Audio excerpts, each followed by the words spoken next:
नौरंगी की खबर सिर्फ सच दिखाने का जरिया है। 7 अगस्त को पटेल बाबू रोड भागलपुर में, जहां स्टेशन और कोतवाली के बीच एक बड़े दवा कारोबारी की हत्या हो जाती है। 5 दिन मान लीजिए पूरे होने जा रहे हैं। 11 अगस्त है और दिन रविवार का है। मुझे बड़े बड़े पदाधिकारी से मैंने बात की। लोकल में वहाँ का रहने वाला हूँ। जो परिस्थितियाँ हैं वह जिला पुलिस इस केस का अनुसंधान बेहतर तरीके से नहीं कर पाएगी। बिहार के मुख्यमंत्री नीतीश कुमार को ध्यान देना होगा, नहीं तो व्यापारी धीरे धीरे बिहार से अब पलायन करने लगेंगे। मुख्यमंत्री जी, दवा व्यापारी की हत्या हो गई, सीआईडी है, केंद्रीय जांच एजेंसी सीबीआई है, नहीं तो आप राज्य सरकार के अधीन आने वाली अपराध अनुसंधान विभाग को ये जो हत्या हुई है, रौनक केडिया की जो हत्या हुई है, इस हत्या की जांच सीआईडी के हवाले कर दी जाए, तभी मालूम पड़ेगा कि कितने बड़े बड़े माफिया का नाम आ रहा है। जो चर्चाएं हो रही है, जो जांच में जो तथ्य आ रहे हैं, वह बताते हैं कि जिला पुलिस इतने बड़े बड़े प्रभावशाली व्यक्ति पर कार्रवाई करने के लिए सोचेगी। बड़े बड़े लोगों का नाम आ रहा है, बताया जाता है, चर्चा है। ये पुलिस विभाग में घटना स्थल से एक व्यक्ति को पकड़ा गया, उसने एक बिल्डर का नाम बताया, उस बिल्डर ने एक माफिया का नाम बता दिया। बड़ा डील हुआ है, पैसे का बड़ा डील जमीन खरीद बिक्री में हुआ है। लेकिन वर्तमान जो स्थिति है, आज 5 दिन होने जा रहे हैं, हमारा चैनल पूरे दावे के साथ ये कह सकता है, यदि सही अनुसंधान राज्य सरकार कराना चाहती है, व्यापारियों का पलायन नहीं कराना चाहती है राज्य सरकार, मुख्यमंत्री, तो ये पूरा मामला अपराध अनुसंधान विभाग सीआईडी या सीबीआई के हवाले कर दे। जो साक्ष्य, जो प्रमाण पुलिस को मिल रहे हैं, वहाँ पुलिस उनके गिरबान तक हाथ मेरे हिसाब से नहीं डाल सकती है। कुछ नशे करने वाले कुछ लोगों को पकड़ा है, 4-5 लोगों को थाना में अलग अलग रखा गया है, लेकिन बड़े बड़े माफिया का नाम आ रहा है। जिस माफिया ने यह हत्या कराई है, उसको ये मालूम होगा कि बलराम केडिया को कैंसर है, इसके बेटों को मार दो। जिस हथियार का इस्तेमाल किया गया, जिस गोली का इस्तेमाल किया गया, वो बताता है कि बड़े माफिया ने, बड़े मास्टरमाइंड ने ये हत्या कराई है। जिला पुलिस में एसएसपी है आनंद कुमार, डीआईजी है विवेकानंद। मैं उनकी कार्यशैली पर सवाल नहीं उठाऊंगा, लेकिन मुख्यमंत्री माननीय नीतीश कुमार को ध्यान देना होगा। यदि रौनक केडिया हत्याकांड के मामले में सही अनुसंधान और सही आरोपी को पकड़ना है, तो सीआईडी के पास कई वैज्ञानिक तरीके के अनुसंधान है, कई टेक्नोलॉजिक जांच एजेंसियां, राज्य सरकार कई तरह की चीजें वैज्ञानिक जांच है, अपराध अनुसंधान विभाग कर सकती है। तो राज्य सरकार को, बिहार के मुख्यमंत्री को देखना चाहिए कि बिहार में पुनः जंगल राज की वापसी ना हो जाए। अपराधियों के द्वारा ये बड़ी हत्या की गई है, वैसे व्यक्ति की हत्या की गई है जिस पर लगातार 5 दिनों के बाद भी पुलिस की कार्यशैली को लेकर सवाल उठ रहा है।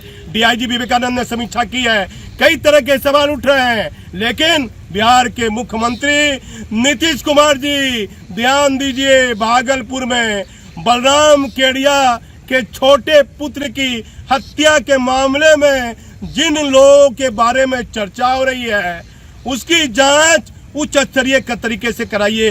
राज्य सरकार की जांच एजेंसी है सीआईडी, केंद्र सरकार की जांच एजेंसी है सीबीआई। आप हमारे चैनल पर बने रहिए, कई महत्वपूर्ण और ताजा जानकारी हम आपको देते रहेंगे। मैं भागलपुर से दीपक नौरंगी।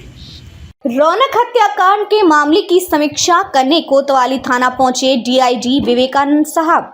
मुख्यमंत्री जी इस हत्याकांड की जांच सरकार के अधीन वाले आने वाली जांच एजेंसी सीआईडी से करा सकते हैं जांच। मुख्यमंत्री जी जो छवि सुशासन बाबू के रूप में आपकी आम जनता के बीच में थी, वह खराब होती जा रही है। मुख्यमंत्री जी आपकी सुशासन वाली छवि पर अब उठ रही हैं उंगलियां।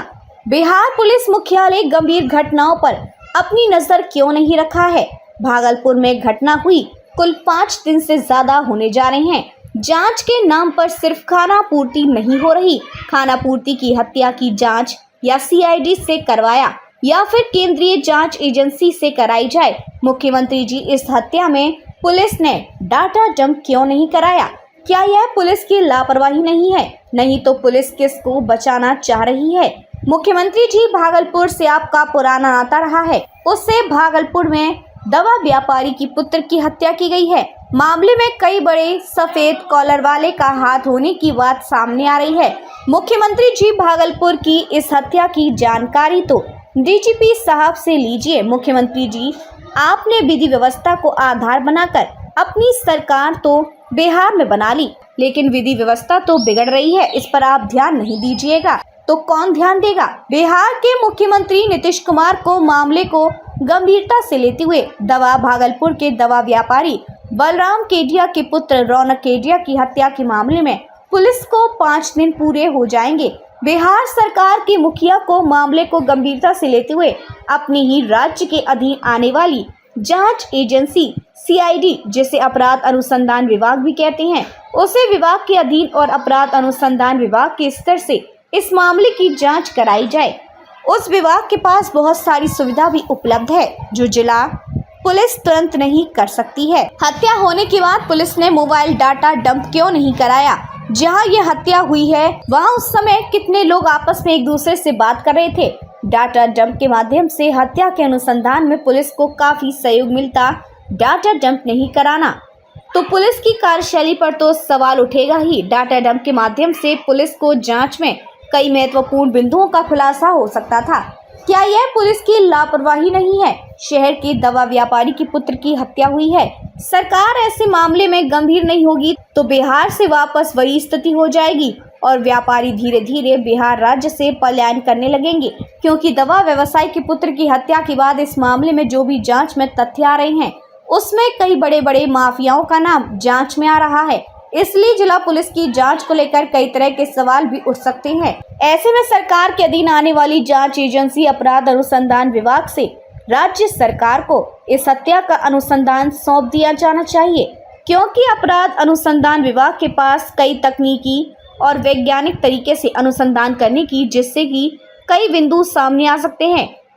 कितना ही बड़ा माफिया क्यों ना हो, वह सीआईडी की जांच से तो नहीं बच सकता है। नहीं तो सीबीआई जांच एजेंसी से भी इस मामले की जांच कराई जा सकती है। हत्या करवाने वाला माफिया कौन है और उसके साथ कौन कौन लोग शामिल हैं? हत्या की मंशा क्या थी? कई महत्वपूर्ण बिंदु हैं जो जांच का विषय है। ऐसे में सरकार के अधीन आने वाली जांच एजेंसी सीआईडी या सीबीआई के हवाले इस मामले को कर देना चाहिए। यह पुलिस के साथ साथ भागलपुर की आम जनता को भी जानना जरूरी है। हम सिर्फ सच दिखाने का जरिया हैं। हमारा किसी से कोई निजी मतभेद नहीं है। जो सच होगा और जो चर्चाएं होंगी लगेंगी कि सच पर है तो वही खबर हम आपको दिखाएंगे।